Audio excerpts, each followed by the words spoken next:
Escape Pod. Episode 1046. EDIE. By James Dick. Part 1 of 2.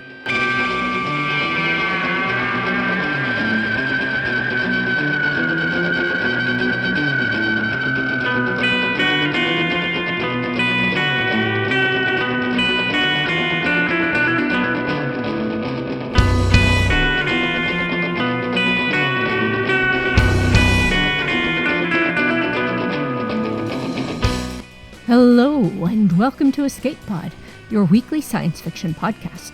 I'm your host this week, Tina Connolly, and I'm here to bring you EDIE by James Dick. This story first appeared in Analog. We will be bringing this story to you in 2 parts, and this week is part 1. James is an actor, author, screenwriter, and director from Scarborough, Ontario. His stories have appeared in Analog, Andromeda Spaceways, Jupiter's Eye, and many other publications. His debut novel, Seekers of the Fallen Stars, is forthcoming from Flame Arrow Publishing in 2027. At Christmas time, he dons pointy ears and works as Santa's elf, but is frequently mistaken for a Vulcan. Find him at jamesdickauthor.com. Your narrator this week is Abra Staffen-Wiebe. Abra Staffen-Wiebe loves optimistic science fiction, cheerful horror, and dark fantasy. Dozens of her short stories have appeared at publications including Tor.com, FNSF, Escape Pod, and Odyssey Magazine. She lives in Minneapolis, where she wrangles her children, pets, and the mad scientist she keeps in the attic. When not writing or wrangling, she collects folk tales and photographs whatever stands still long enough to allow it. Her most recent book, The Unkindness of Ravens, is an epic fantasy coming-of-age novella about trickster gods and favors owed. Find out more about her on her website at aswiebe.com. Your audio producer this week is Summer Brooks. So get ready to join the generational mission, because it's story time.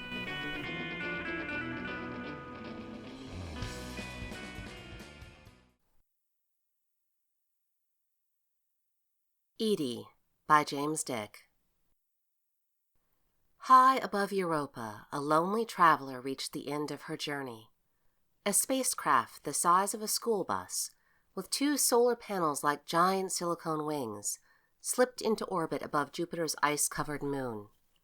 Inside the spacecraft's cargo bay, a passenger awoke.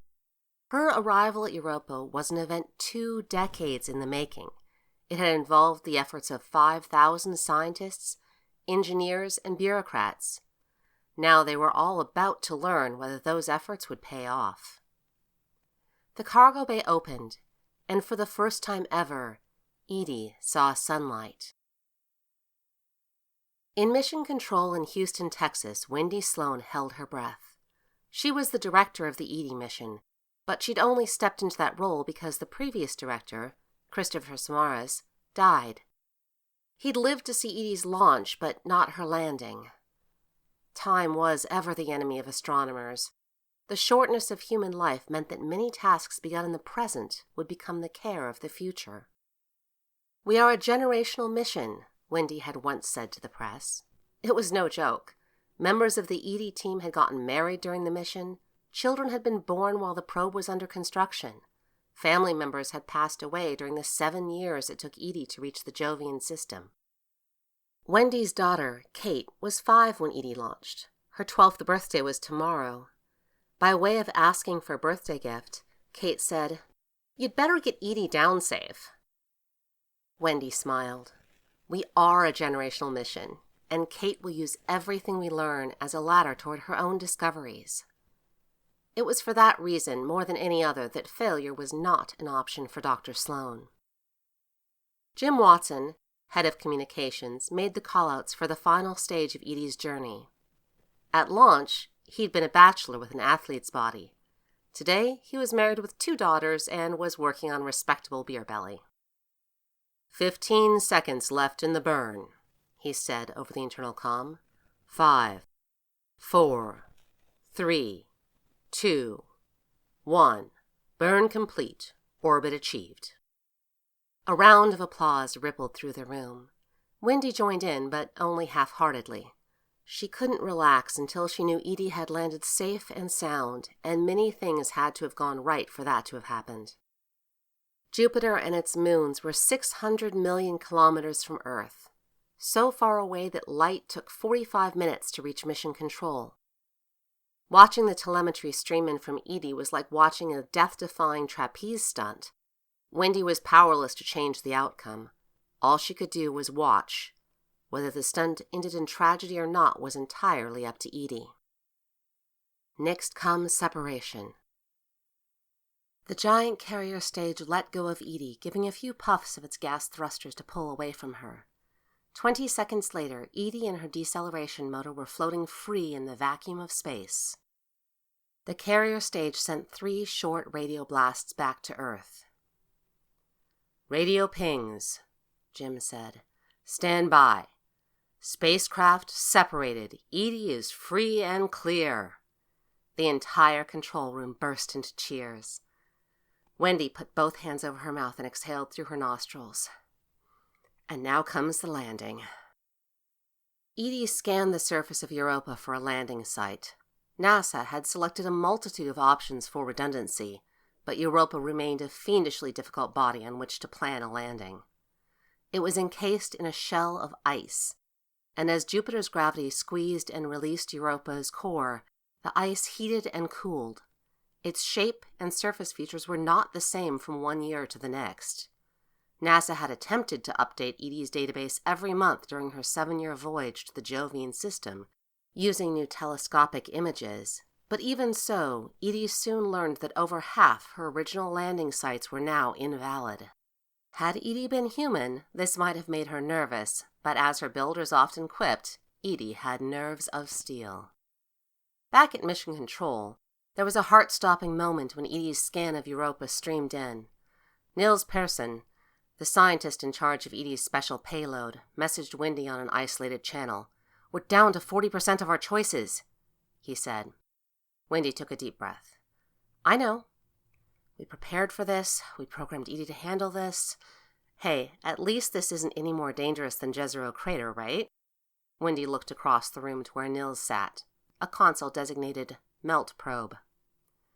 Niels removed his spectacles and massaged his nose. "Jezero wasn't covered by a glacier." EDIE narrowed her landing options down to 2, and of the 2, suggested the one with the broadest expanse of flat terrain. Push.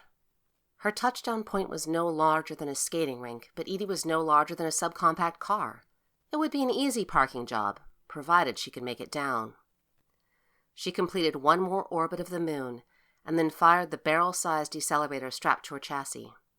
A second sun glowed above Europa. "She chose Push," Niels said. Wendy nodded. On her screen, EDIE's orbital path around Europa shortened, intersecting a large white field in the moon's southern hemisphere. The model of Europa on Wendy's screen was a digital patchwork of recent images of the moon, stitched together at the edges. The little blue dot that represented EDIE raced toward the surface. There would be no second chances. If EDIE miscalculated her trajectory, or if her descent stage malfunctioned, or if she tumbled, she'd become nothing more than a dark smear on the surface of Europa. She had the most advanced onboard computers yet designed for a deep space probe, but something could always go wrong. When EDIE was 8 kilometers above the surface, her solid rocket motor ran out of fuel, right on schedule. She jettisoned it and extended her landing legs. Gravity turned the empty SRM into a missile that would vaporize on impact with the moon. Meanwhile, the little square lander's descent stage, basically a 4-engine jetpack, powered up and reoriented EDIE so that her landing legs were vertical. For 10 seconds, she was in freefall. Then, the descent stage started burning its engines at full thrust, rapidly shedding EDIE's vertical velocity. In the lens of EDIE's belly-mounted cameras, Europa rushed up to greet her. "Altitude, 500 meters, Jim said. "Velocity, 10 meters per second. Wendy stared at her monitor. The telemetry streaming in had grown choppy, possibly as a result of the carrier stage moving behind Europa and losing the descent stage's signal. The blue dot on screen skipped and stuttered its way towards Europa's surface. "Altitude, 100 meters," Jim called out. "Harness deployed."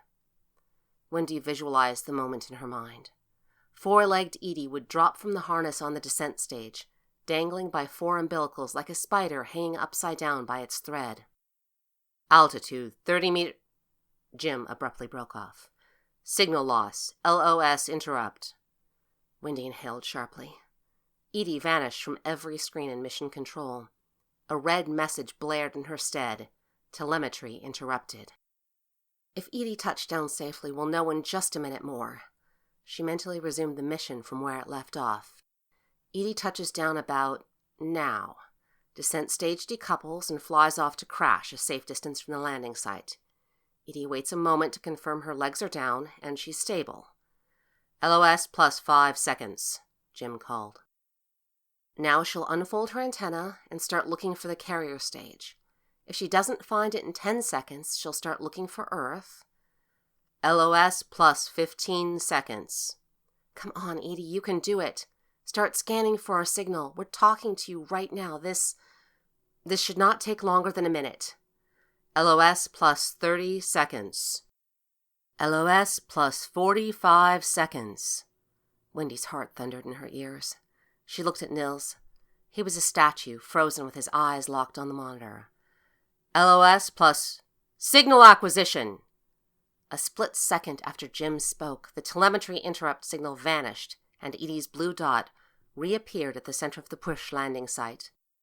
"Tango Delta," Jim shouted. "EDIE is safe on the surface of Europa." The room exploded. Wendy shot up out of her chair, ran to Nils, and pulled him into a rib-crushing hug. 30 scientists and technicians all jumped up and down, fists raised in triumph, shouting loud enough to drown out the final call-out from Jim.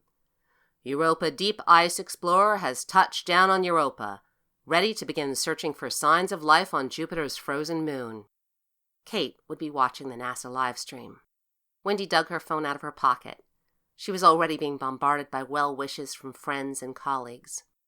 She made a mental note to reply to them all later and went straight to her daughter's number. She sent 2 words. "Happy birthday." If EDIE had been capable of emotion, she probably would have felt proud. She'd crossed half the solar system and landed on a tiny little snowball tumbling through space. Her antenna was fixed on Earth. Her nuclear heart warmed her, and the submersible stowed in her belly, a craft no bigger than a can of soda, awaited the day it would be deployed and sent into the frigid depths of Europa's ice. All in all, not a bad day for robot kind. Heavy snowflakes dusted Wendy's windshield as she drove home from mission control. It was the first snow of the year, and it followed on the heels of her team's triumph. No matter what befell the mission in later days, from this night forward she could say she was there when NASA put the first robotic lander on a Jovian moon. Wherever you are, Chris, I know you're proud. When Wendy got home and opened the front door, she barely had time to set her day bag down before a lanky girl flew at her and squeezed her. "We did it!" Kate Sloan cried. "We did it! We did it! We did it!" Wendy put her arms around Kate and hugged her. "I know, I was there." Kate peeled her head off Wendy's chest and shook her auburn bangs out of her face. Although losing contact with the carrier stage is a pretty amateur move. Wendy snorted. "I will be sure to pass that on to the team." "Makes for a good drama, though," called a voice from the kitchen. Wendy looked up. Cameron came down the hall towards her and Kate, drying his hands on a tea towel. He'd shed his tie and unbuttoned the collar of his shirt. "Drama's for Hollywood," said Kate. "So is this," Cam said, slipping an arm around Wendy's waist and pulling her in for a kiss. Wendy's heart skipped a beat. She melted into him. "Ew," Kate said dryly. "Ew, ew, stop. Any time, please." Cam broke the kiss. "What?" he said. "I'm just congratulating your mom." Kate rolled her eyes and trooped off to the dining room. "I'll skip the awards ceremony."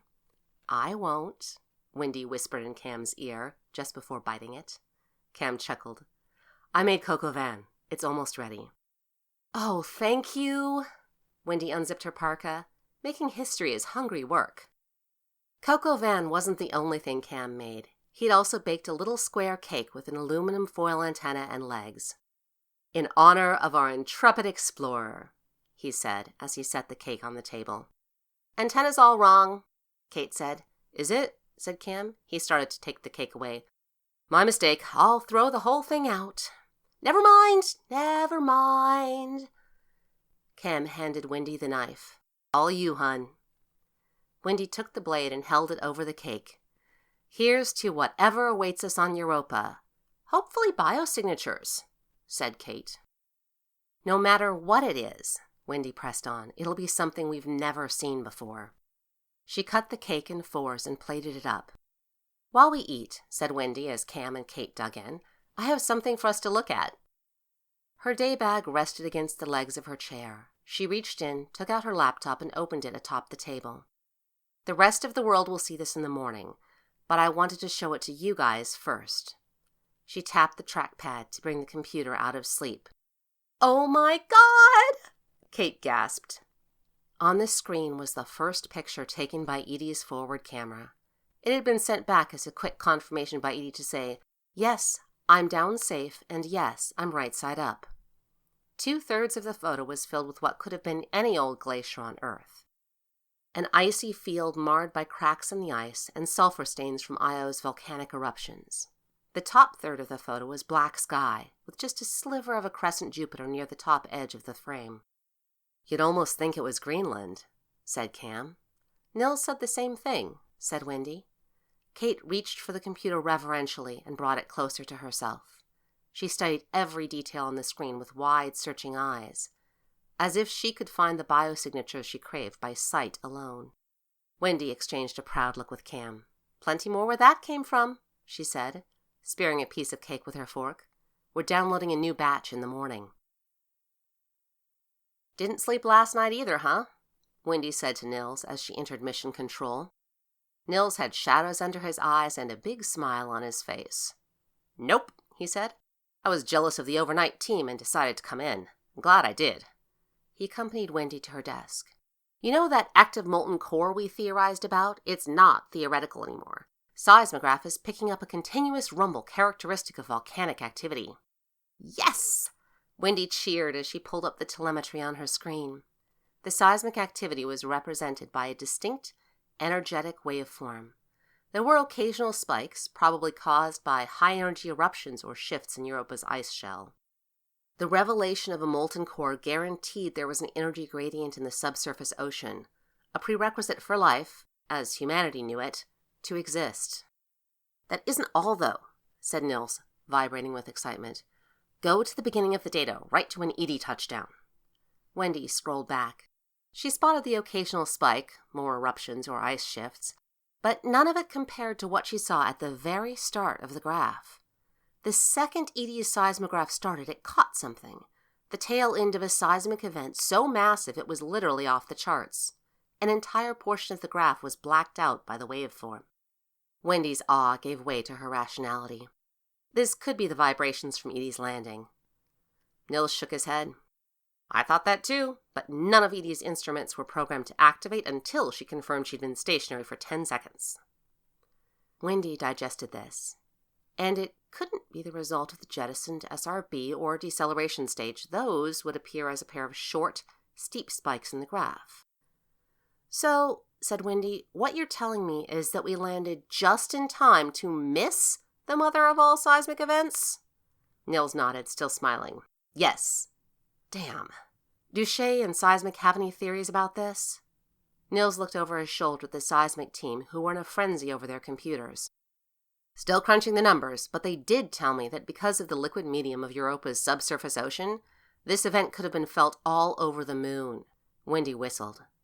"Kate's going to have a field day when she hears about this."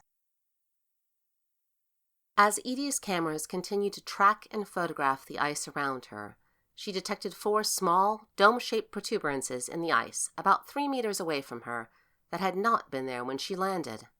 However, as these protuberances did not constitute a major or mission-threatening change to her environs, she didn't flag them for study. Apart from an inexplicable moon-wide seismic disturbance, Edie's first 24 hours on Europa passed uneventfully. The stars on the ceiling of Kate's room glowed in the dark. Cameron had done the paint job, but the glow effect was Wendy's idea. Texts by Neil deGrasse Tyson, Stephen Hawking, and Michio Kaku filled the bookshelves. Autographed photos of astronauts and rocket company CEOs sat on the dresser. Mother and daughter lay together under the night sky. "Okay," said Wendy, "I want you to close your eyes." Kate obeyed. "Now," Wendy reached down beside the bed and lifted a printout of one of Edie's photographs from her daybag. "Imagine you're on the surface of Europa." "With or without a spacesuit?" Kate asked.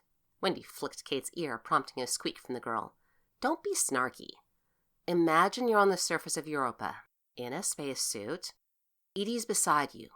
Tilt your head to the sky." Kate tilted her head, tucking her auburn bangs behind her ears. Wendy placed the printout in front of Kate's face. "Open your eyes." Kate opened them, and her face filled with wonder. On the printout was Jupiter, hanging in the sky, 3 times bigger than Earth's moon appeared from the Sloanes' backyard. It was only a crescent, but it was glorious. Lightning flashed on its night side.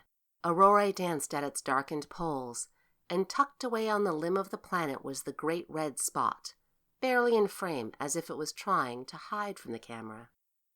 Kate stared raptly at the picture. "It's for you," said Wendy.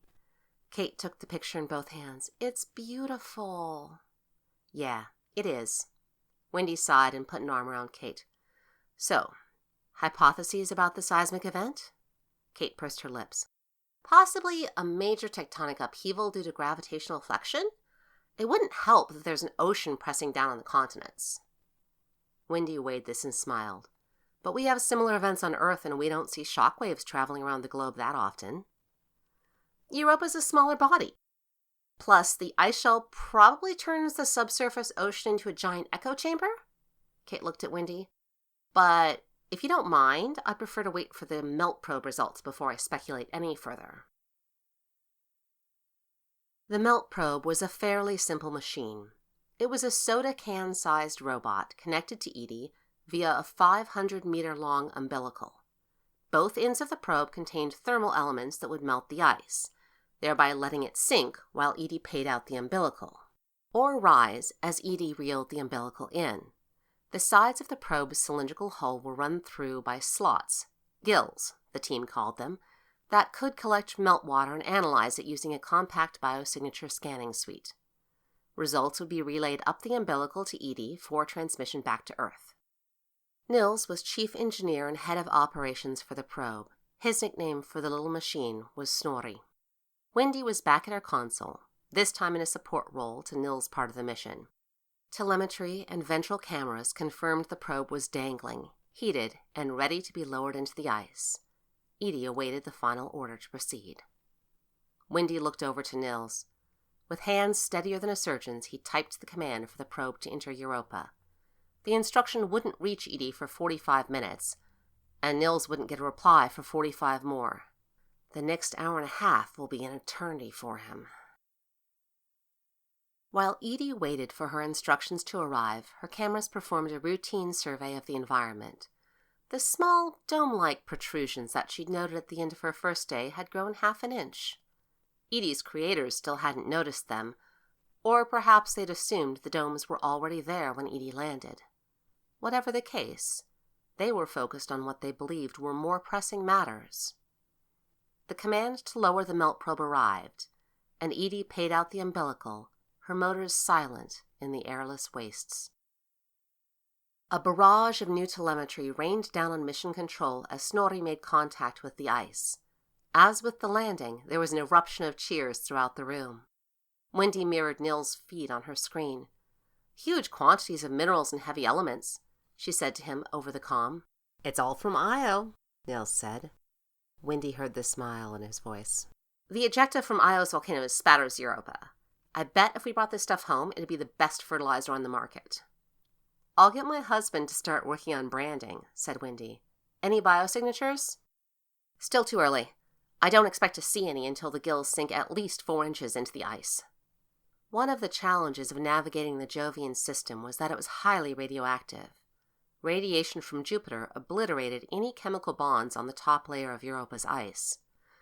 But ice and water were excellent radiation shields. Anything below 4 inches on the surface was essentially radiation-proof. After about 15 minutes, the speed of the probe began slowing down. "Strange," Nils said. "Rate of descent should be fairly constant." Wendy frowned. "Power fluctuation in the umbilical, maybe?" "No. Power flow is steady. Could be a telemetry downlink issue." Wendy heard Nils' mouse click.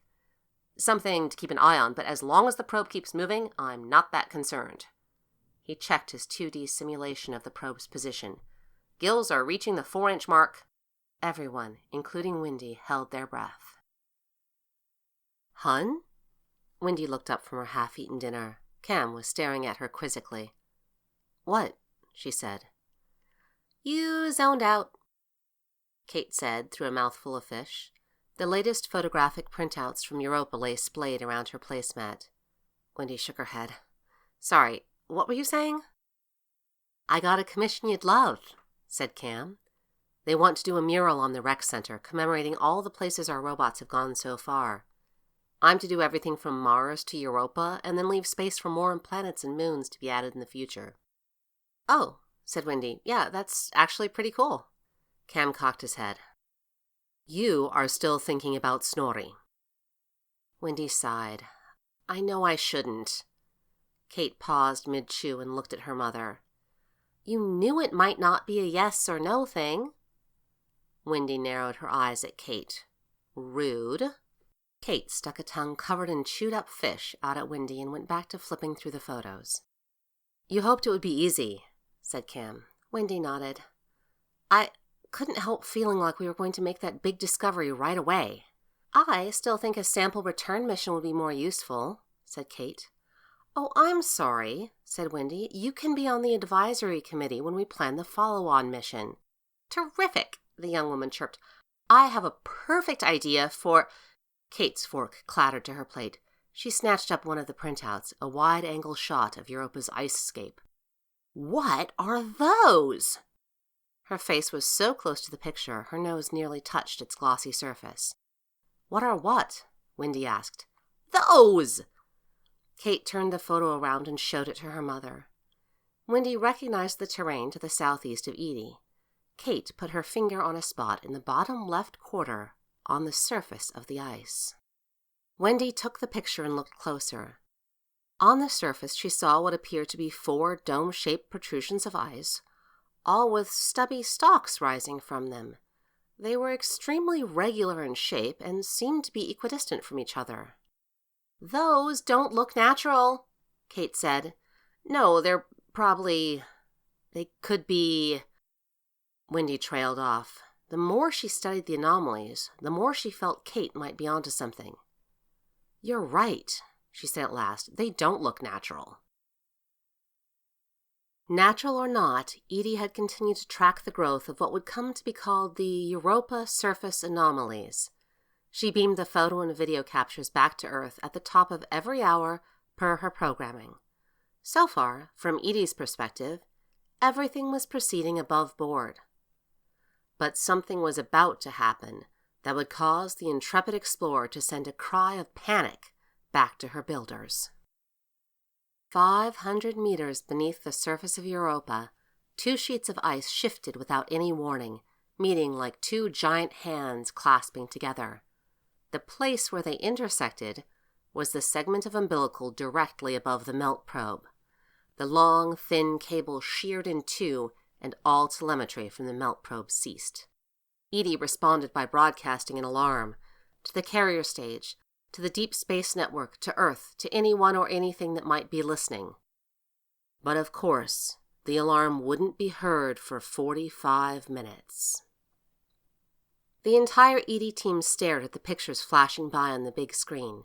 Together, the stream of landscape photos, the earliest time-stamped at the moment of touchdown and the most recent from 2 hours ago, showed the growth of the small ice structures in a month-long time-lapse. "Look at that," Wendy said, restarting the sequence. "The little domes spring up pretty much overnight, then they spend a couple of weeks growing larger, and then, right after we deployed the melt probe, those icicle-like stalks sprout up over a couple of days. Nils shook his head. How did we miss this? EDIE should have flagged them. Shay Gardner, the woman in charge of EDIE's optical suite, waved this notion away. EDIE only flags large-scale changes to her surroundings, and it has to register on her seismograph simultaneously. Ice shelves calving, quakes, that sort of thing. Besides, Wendy added, we were focused on other things, like biosignatures and the melt probe. Jim Watson chimed in. These photos, he said, pointing to the time-lapse on the big screen, are less than 1% of all the pictures taken since we landed. Most of the time, we've been using EDIE's camera to study the ice close up or look at Jupiter. The question we should ask now, said Wendy, is what are these anomalies? And why did they only appear after we landed? Why are they growing in such a regular pattern? Why did they have a growth spurt when we deployed Snorri? Nils' computer suddenly let out a loud chirp, which was soon picked up and carried throughout the room. Everyone flew to their stations without a word and turned their eyes to the information streaming in. When Wendy saw the news from EDIE, she felt like she'd been punched in the gut. He's gone, Nils said over the internal comm system. He sounded shell-shocked. Snorri is just gone. As terrible as that was, something worse was happening. EDIE's power levels were dropping rapidly. Electricity was still surging down the umbilical, even though Snorri wasn't attached to it. But where's that power going? Nils, Winnie said into her headset, why is EDIE still transferring power to the umbilical? Stand by. Wendy heard the rapid clacking of Nils's keyboard. She looked at the time on her screen. It was 7:02 in the morning. EDIE's losing power faster than her RTG can supply it. Everything we're seeing now happened nearly an hour ago. If she continued to lose power at this rate the whole time, her batteries will die 15 minutes from now. Wendy, said Nils, I don't know why she's still sending power through the umbilical, but you should send the command for her to stop. Wendy navigated to the window for EDIE's power supply and clicked Deactivate Melt Probe. Not that it would do any good. It would take nearly 45 minutes for the signal to reach the Jovian system. Suddenly, all of EDIE's telemetry ceased. Wendy felt a lump in her throat. Please, EDIE, don't be dead.